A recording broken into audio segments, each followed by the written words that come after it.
Yo, yo, yo, what's up everybody? Crazy Al Kane here at Flushing Meadow Park at the skate park. They have a skate park right here in Flushing Meadow Park. I'm not really a skate park street kind of guy, but today I will be. I'm gonna try and do something here. But this is the skate park here. They have a lot of street features. They got rails, they got steps, some curb jump style stuff, little platforms, ledges. They even got little vert action going on here. Very small stuff, really made for skateboards and things like that. But I got the dirt jumper back out for some more riding action. And what I did today, I remember I told y'all that I was gonna ride it in its current form. Well, that was a lie, because I just couldn't help myself, because I had some 26-inch tires sitting around the house and also on my 26-inch BMX. So I got this tire off my 26 BMX. This is a Tioga Power Block. It's a 26 by 2.1. So this one here is a K-Rad 1.95. When this bike came in, it came in with 2.5s, which was way bigger, way fatter, taller. So it was a little bit too much. Like when you pedal left and right, you really felt it with those tires, because not only were they bigger, they were heavier too. So that caused a lot of, you're just not as flexible, not as nimble on the bike with those big tires. This bike rides like a whole new bike now, since it has lighter tires on it. And I'm working on making it even lighter. So right now it's actually a lot lighter and a lot more playful.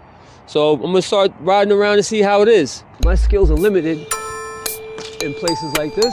Let's see what this does for me. I'm gonna have to warm up and see if there's anything I can actually do here that's of any kind of significance. Ooh. Oh yeah. Oh. Oh yeah. You're gonna see how good these wheels hold up. Oh yeah.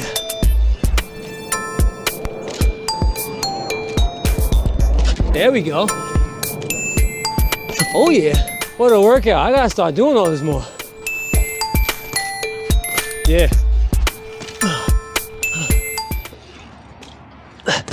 Woo. Yeah.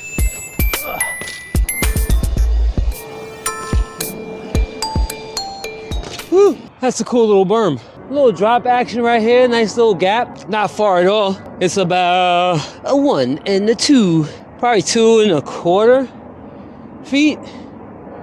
But I'm gonna do it. Woo! Yeah. Let's just roll off this joint, huh? Boonk, boonk. All right, so now we're gonna get extreme with it. We're gonna do 3 steps. This one's long. This one's medium. That one's short. We're gonna gap it from up there to down there. How far is it? Not far at all. But can I do it? Is the question. 1, 2, 3, 4, 4.25. Let's see if I could do it. I don't know. Will the bike take it? Will it handle it? Will it get destroyed? I have no idea. We're gonna find out right now. First try or second try? I'm gonna go with first try. Ooh. Oh yeah. Ooh. This thing right here looks like it may have a little lip to it where you can do it in reverse. Not a lot of runway to do it. And if you nosedive, you're gonna hit this. The question is, should I try it with no helmet on? I'll go for it. Maybe. Let's just roll up to it and see what happens. Let's do that instead. I'm gonna hop up, stall here, and come back down. Stuff I don't normally do all the time. Let's try it again. On my back tire? Let me just stall first before I do the back tire stuff. Oh yeah. Ooh. Ooh. Almost. Ah.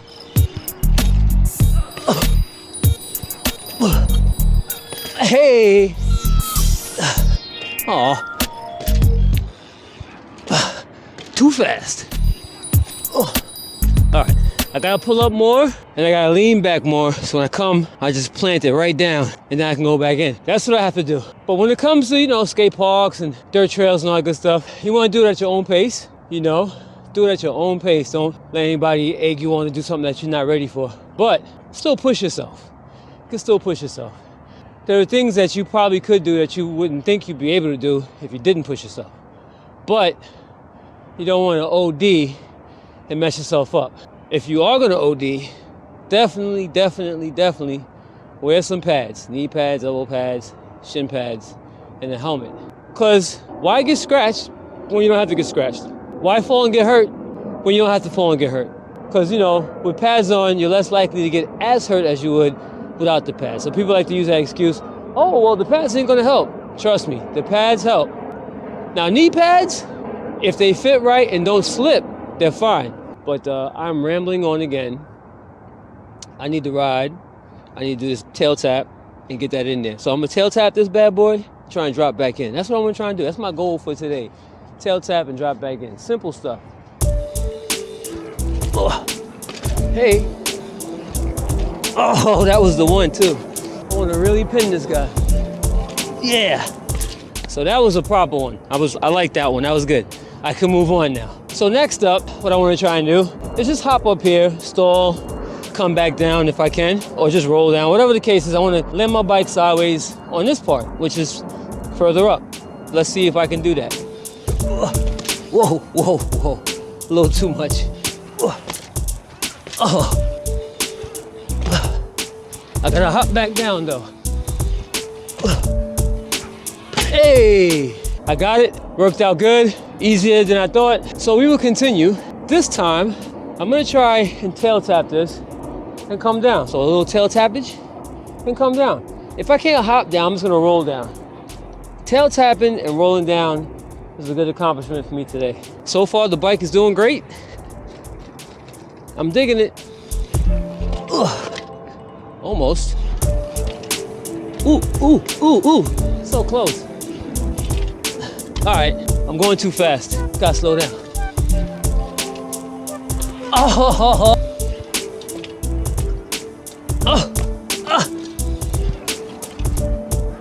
yeah. A little bit of progression, step by step of the way. Literally, making these little accomplishments, these little goals, help push you to do more and get better at doing it. Personal achievement or personal goals. You know, it's cool to show off and do it in front of your friends, but the most important part, and I think what drives most people when doing this, is just the goals, the accomplishments, and the progression. So, all right, I'm gonna try and hop up there now. See if I can do it. Might be doing the most right now. Yeah. So I made it up first try. That was cool. Oh yeah.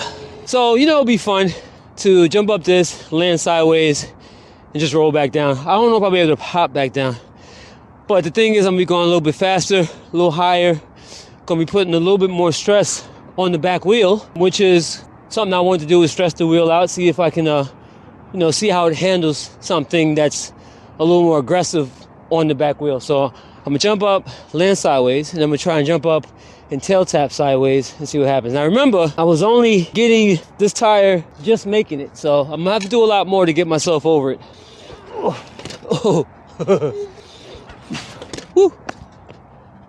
I'm going too fast. I'll never get back in. All right, I'm gonna leave that one alone. One of the things that's important when doing stuff like this is to know how to do a bunny hop. Everything I did here requires you to know how to do a bunny hop. You can't just jump. Like when you go to the trails or the track, you can let the jumps take you. You don't necessarily have to pull up. You know, some riders go along for the ride where you let the jump take you, let the bike take you, and you're just doing a little bit of navigation to make it over. But when you're doing stuff with this, you really need to know how to manipulate your bike. Pulling it up, picking the back wheel up, laying it flat, dropping it, all those things. You have to have all those techniques down. And the way you learn that is just by going outside and trying to bunny hop. It's easier on the 20. So all my 26-inch, 27-inch, 29-inch riders, full suspension riders, it's way easier if you just grab a 20-inch, practice it on there so you understand what you are trying to do.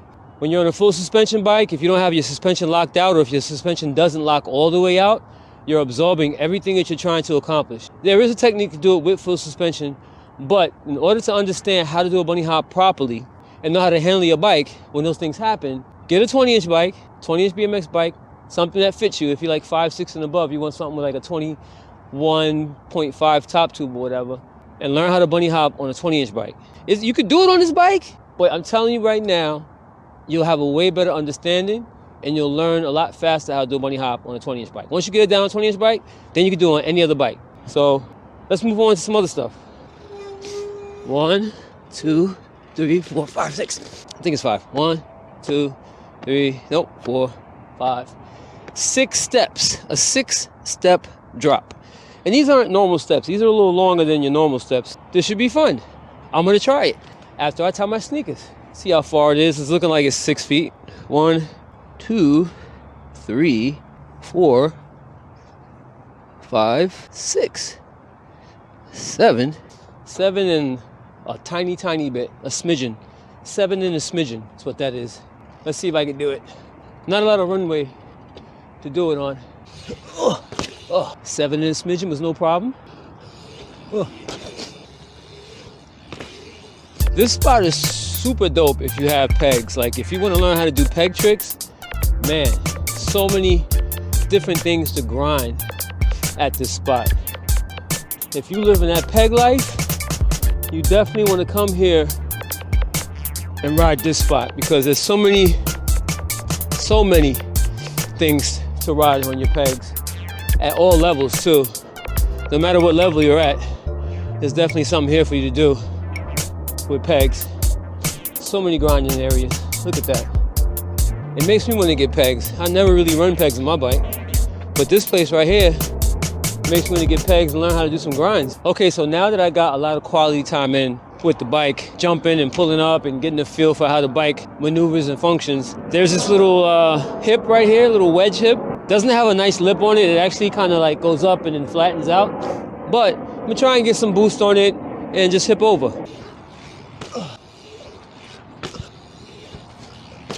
All right, so actually that hip is better than this one. So we're gonna move over there.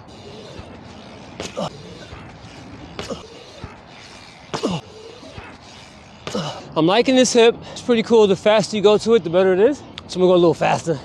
See if I can go a little higher, get a little style. See what happens. I forgot to mention that since there is a smaller tire in the back, my gear ratio changed. If you remember yesterday, I was having a real hard time pedaling because the gear ratio is so hard. Well, when you get a smaller tire in the back, especially the height of the tire, it changes the whole ratio of your bike. So the smaller this tire gets, the easier it is to pedal. Now that I have a 1.95 on the back as opposed to a 2.5, the bike is a lot easier to pedal. So far the parts are holding up good. One thing about Flushing Meadow Park is it's full of little goodies that you can jump on. You know, when the trees grow, they move the ground and it makes features for us to jump on, which is pretty cool. You know, it's been here for so long that things started changing shape as these trees got bigger. We're gonna go find a couple of things inside the park that'll be pretty cool to jump and gap. So as you can see, due to this tree growing and getting so big, its roots lifted the ground over here, and it actually made a run up to a little bit of a kicker jump. So you can come up, kick, and jump over that way. And then over here, actually have a little bit of a table. Those little features that you can ride when you can't ride the trails and the trails are too muddy. You can do stuff like this. So let's play around with that. So I got a bunny hop on. Oh yeah, that was fun. Ooh, that's even better. And you got this one right here. Yeah, just little stuff like this is fun just to practice on if the trails are wet and you don't have nothing to ride. This is what we used to do when there were no trails. This was the trails. If somebody with a street bike hit that, they'd probably do like 5 feet in the air, man. Just pull it up, whoop, come up, hop down.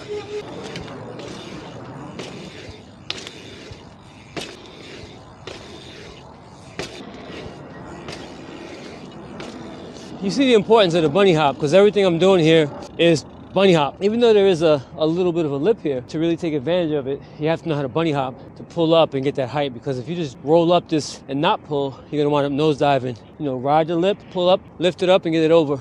Jump up and then bunny hop off. You gotta have that skill for any type of obstacle that may present itself that you have to get over.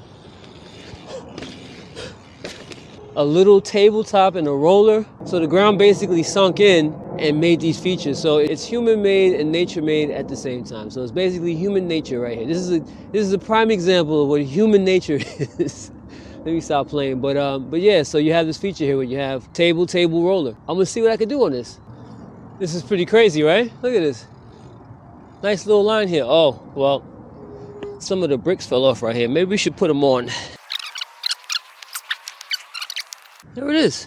Roller, table. Let's see what happens. Let's see what we can do here.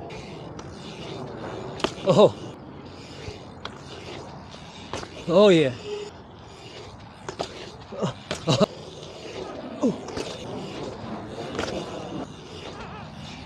Coming in sideways and jumping across might be the way to go. Come here, cut across, try and clear it. Let's see how long this is. How long is this?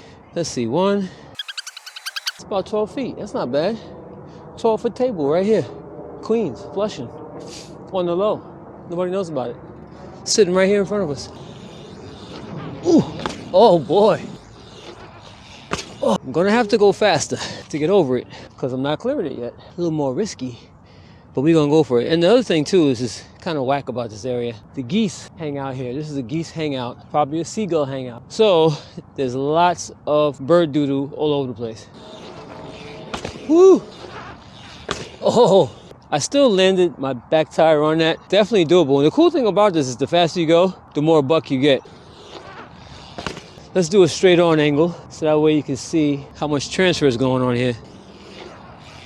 Oh yeah. Man, look at my tires. That green stuff is bird doo-doo.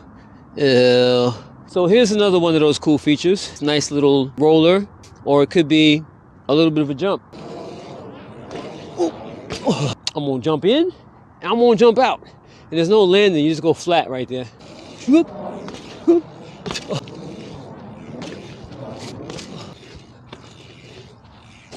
There's some cool little features here, especially if you ride street. There's some real fun things for you to do here. There's little lumps all over the place. Like right here, little stuff like this right here. Let's see if I have anything for it.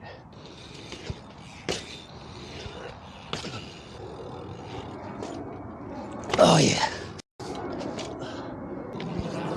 Ooh, terrible. Oh yeah. But yeah, you can just imagine your favorite street rider hitting that, tail whipping, bar spinning, right on something like this. When people say there's no place to ride, I'm pretty sure every town has stuff like this and curbs and ledges and things you can ride on. So there's always something to ride. I don't know. Now, something like this gap here is where your bunny hop skills really need to come into play, because you do not want to nose hack, nose dive, not bring your front wheel up, because it's going to be a straight mess, but it will make the Friday fails real. Now, the one thing you want to do here for a bunny hop is you want to lift that wheel up well before you get to the edge. That's the one thing a lot of people make a mistake on. They don't time it right when they pull up. So if you're pulling up right here, your front wheel is going to go down. You want to pull up well before, you know, maybe about 2 or 3 feet before. So you want to go fast enough to be able to pull up and to get over this.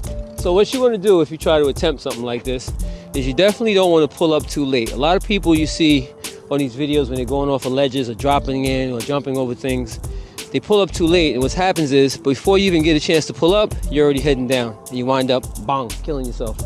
So what you want to do is you want to pull up well before it. Like right about here, you want to pull up. That way your bike is in the air, and by the time you get here, you're over it and your back wheel is up in the air. That's how you want to bunny hop over anything or even go off a ledge. A lot of times people just let their front tire go off, and sometimes it's better just to kind of just hop it off. So that way you don't get this happening to you. If you're going fast, a lot of people don't realize it. They just let the bike go, and it works in some circumstances where you're just dropping off. But in most cases, it's best to kind of like give it a little bit of a hop, so that way you know you'll have more control in the air when you do it that way. So at least that's the way I do it. Some people do it different. I don't know if I'm gonna do this. I did it before on the 20-inch. I don't know if I'm gonna do it today. You have to know your limitations, right? It's all about knowing your limitations, folks. You can't just be going crazy and messing up your summer. But let me try a bunny hop, see how bunny hops actually really feel. So before even thinking about attempting something like that, you gotta see where you're at with your bunny hops and your manuals. If your bunny hops and manuals ain't right, you definitely don't want to try it over that. Now, even though I've been hitting a bunch of stuff using the bunny hop to get myself higher in the air, those are still assisted jumps. This is from flat, and actually it's kind of heading downish. So you want to know how your flat bunny hop is. How is your raw bunny hop? Is it good? Do you nosedive when you bunny hop? Do you feel resistance? Do you feel a nice pop? How does the bunny hop actually feel on your bike? That's what you want to know before you do something like that. Not bad. Oh yeah. Front wheel goes right up. So the bunny hops feel okay. Manualing, picking the front wheel up, feels okay. That is a commitment that I don't know if I want to take today. We're going to find out how committed I am to doing this. So as far as commitment is concerned, in order to build your confidence up to do something like this, best bet is to hop off it going this way without having an obstacle in front. Just hopping off to the left or going straight off of it to find out how it feels to actually do it before you actually make that commitment. Because some people, they wake up in the morning, no workout, no rod, hop on this, jump over it, no problem.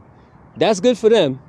But for people like me, nah, let me make sure I can actually kind of do it before I try and actually do it. So what I'm gonna do here is I'm gonna just ride up here, jump off the side. That's all I'm gonna do. Will I nosedive? Will I just jump off? Nice. There we go. Oh yeah. So now I'm feeling a little more confident jumping off of this. It felt nice just jumping off. I was able to even cross the pavement right here onto the grass, which is pretty cool. You know, I should try a 180, but ooh.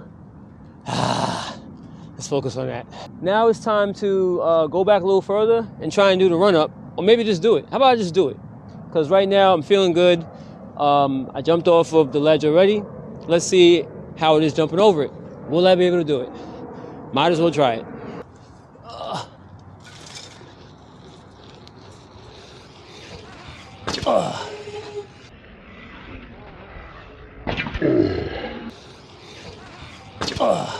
Yeah. So all of that to get over this. Now, the reason why I went through these steps here is that that's kind of what I think about before I do something like that. Even though I'm like, I probably could do it on first try, but a lot of times when you think that way, you wind up miscalculating. So it's really good to just kind of warm up, do it a little bit, work your way up to get over it. You do gain points for just doing it without practicing or trying it or hopping on somebody else's bike and doing it. But if you're not trying to do all of that and trying to get all those kind of props, and you just want to get over it for your own personal gain or your own achievement goal, then just work your way up to it slowly, you know. Practice your bunny hops, practice your manuals, jump off the ledge, jump off of smaller ledges, and then you build your way up to get over stuff like this. Then another thing you gotta learn how to do is do high-speed bunny hops. You know, do bunny hops at a higher speed. Don't just do them slow. And then you'll eventually get to a point where you can get up, knock this out, and do it. So yeah, so it's been a good day of accomplishment, a good day of riding, but I don't think I'm done yet. I think I want to try this 180 off of this ledge. And so far, bike's holding up good. Let's see if I can do it. Ready? That was cool, but I gotta get out of it now. And I'm also giving this a little workout. Oh yeah, I did it. 180 off the ledge. That was fun. All right, so I think I'm done in Flushing Park. There's a lot more other little things that you could do in here, especially if you ride street. I really just came here to test this bike out to see how it is on certain features because the trails are too wet to ride. There's lots of things to do while the trails are closed that you can have fun on. You know, you have Queens, you have the skate park here in Flushing. Far Rockaway has a skate park that I've never been to, so maybe I'll go to that. And of course, Maloof, which I really have to go to. That's where I really get this bike a workout, is at Maloof. So before I even get to the dirt, I've just been doing street stuff, you know, just riding street features. And that's the cool thing about having a bike like this or BMX bike, is that you can have fun on the bike, on the dirt, on the street, all kind of stuff. And it's still a lot of fun. Enough talking about bikes, enough watching me ride my bike. I need you to go out and ride your bikes. This is Crazy Out Cayne, SugarCayne.com, CACTV, and we out. Back to you, Billy.